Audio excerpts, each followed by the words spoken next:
Bonjour à tous, aujourd'hui pour cette leçon donc numéro 3, chapitre numéro 3, donc la protection pendant les soins chamaniques. Vous avez en fait reçu votre protocole, votre rituel d'accompagnement des âmes vagabondes ou psychopompes ou passage d'âme dans la leçon précédente et donc vous pouvez faire le reste du travail que je vous ai demandé. Vous avez rencontré vos alliés de passage d'âme dans le monde qui correspond avec votre tambour ou musique chamanique. Notez-le sur votre cahier, voilà, support informatique ou papier.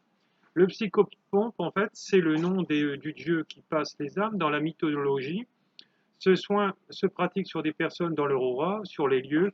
On appelle cela le dégagement des lieux, âmes errantes, maison, appartement ou château, suivant là où vous habitez. Voilà, donc le but est en fait, de les monter vers la lumière pour qu'on se sente mieux, pour ne plus avoir peur, rendre service aux morts et remonter le niveau vibratoire de votre habitation. Faites appel à un chaman car sinon ces âmes vagabondes vont pomper vos énergies et si vous les avez sur vous, cela peut être lié à des troubles psychologiques que vous avez. Ça, je le vois souvent en thérapie chamanique, diagnostic chamanique, etc. Et donc dans toutes les autres médecines naturelles que j'exerce. Donc tout ça, nous procédons donc à des extractions ou à des passages d'âme, ce qu'on appelle le psychopompe en chamanisme. Alors, le chaman orchestre le travail avec ses alliés ou animal de pouvoir. Ce n'est pas lui qui fait le travail directement. Je répète que les animaux de pouvoir ne sont pas les animaux totems. Ils ont des missions complètement différentes. Les animaux de pouvoir sont les alliés. C'est eux qui vont travailler sur les ordres du chaman qui va les diriger comme un chef d'orchestre. Alors, ce soin qui va nous alléger physiquement et mentalement, vous allez voir tout de suite la différence après avoir fait ceci. Les chamans, c'est quelque chose qu'ils font quasiment tous les semaines.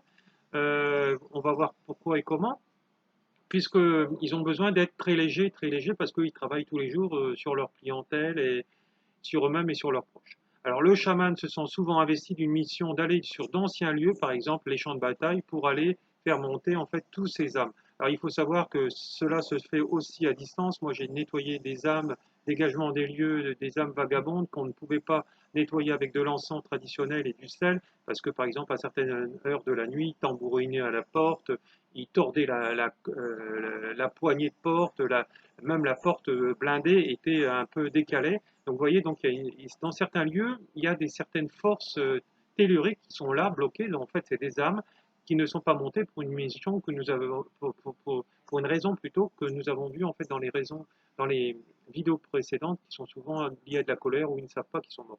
Tout ça, on va le voir, ou des suicidés, tout ça, on va le voir un peu plus tard dans cette vidéo.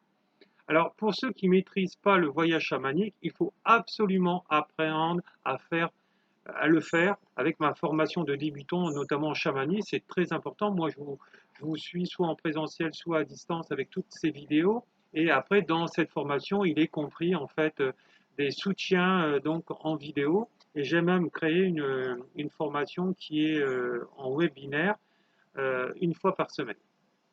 Alors, voilà, donc c'est quelque chose de très très intéressant, puisque en fait le chamanisme, ça date depuis 80 000 ans. Ça, vous le savez, je le répète assez souvent en fait dans mes vidéos.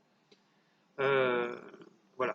Donc la maîtrise du chamanisme, c'est très important. Alors, pourquoi maîtriser le voyage chamanique? Parce qu'en fait, 90%, 99% des choses dans le chamanisme se font en voyage chamanique, hein, dans le voyage, hein.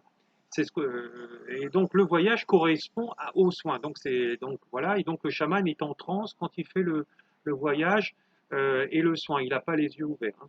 Alors, vous avez vu dans la leçon précédente, c'est le plus important, en fait, c'est la négociation qui est importante avec quelqu'un qui s'est suicidé ou quelqu'un qui n'est pas au courant qu'il est mort.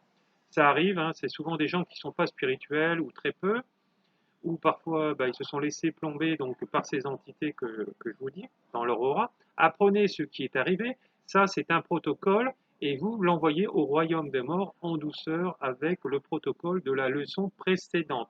Alors l'envoyer, ça veut dire vous l'accompagnez jusque là-haut, hein.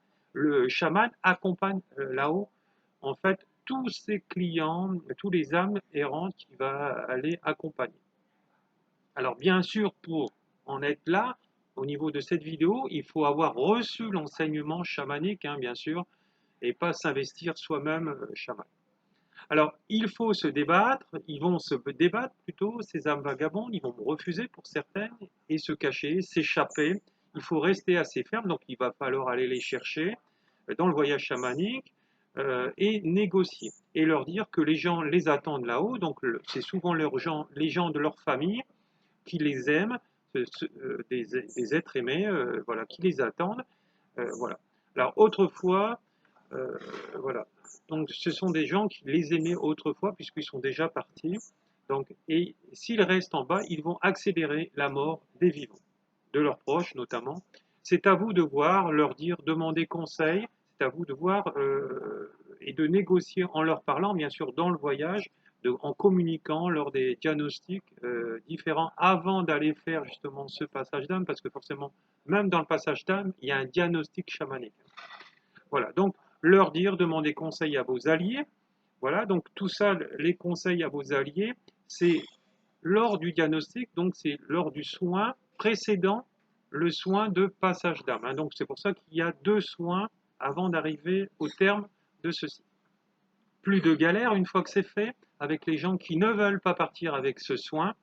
On va voir maintenant les protections. Les morts, ça fatigue pendant un soin, surtout si les âmes s'échappent. Donc on va souvent passer du temps à les rattraper et à négocier avec eux.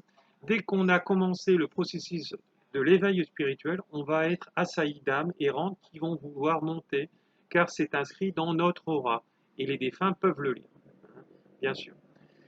Donc, car les âmes errantes ont envie de monter pour être tranquilles, donc ils peuvent vous détecter toute la journée, la nuit ou pendant que vous chamanisez déjà sur une autre chose, c'est-à-dire faire un soin chamanique sur une autre personne ou sur vous-même. Hein. Donc cela peut devenir compliqué. Installer un barrage en disant à ces âmes que vous pouvez le faire une fois par semaine, par exemple, une fois par mois, une fois par an, par exemple, tous les lundis à l'heure que je l'aurai décidé, pour être tranquille, ou quand vous le ferez pour d'autres personnes, il suffira qu'ils se joignent à eux, voilà, pour monter, pour que je les accompagne en même temps. Alors, je peux toujours changer le rythme, pas de problème, c'est important. Donc, c'est-à-dire que je peux changer le nombre de jours. Si c'était le lundi, par exemple, je peux passer au mardi. Voilà, hein. C'est important, donc c'est vous qui imposez et vous ne laissez pas imposer par ces entités, puisque c'est le chaman qui décide là où il va, mais c'est lui qui décide quand il travaille. Hein. Voilà, hein, il ne va pas laisser embêter la nuit, etc. Alors, et demander à nos alliés de passage d'âme de nous protéger en dehors de ces jours. Hein, donc, il suffit d'appeler ces animaux totems aussi, eux, ils protègent, mais les alliés aussi. Voilà, donc il suffit de les appeler lors d'un voyage, hop, et vous les prévenez. Voilà. Alors, si on travaille de trop, on va s'épuiser. On peut travailler sur un champ de bataille, hôpital ou cimetière. Et si vous êtes trop fatigué, se reposer le reste de la journée, prendre soin de soi, ne pas travailler et ne pas travailler le lendemain si vous êtes épuisé. Donc, annuler ces rendez-vous. Ça pompe beaucoup d'énergie.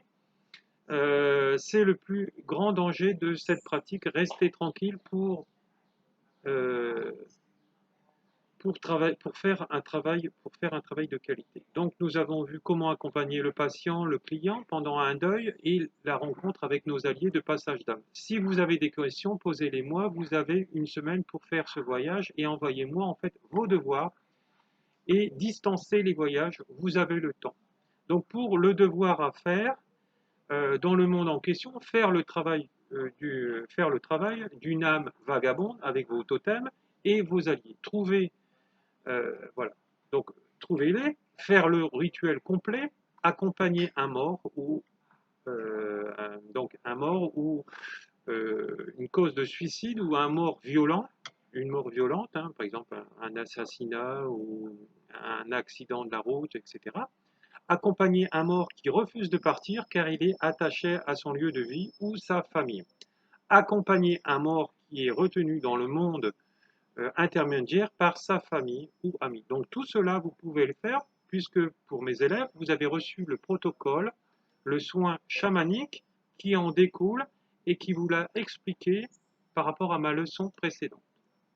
Je vais vous demander de regarder aussi si les membres de votre famille sont montés, ainsi que demander à vos amis et connaissances s'ils souhaitent vérifier si leurs proches sont montés.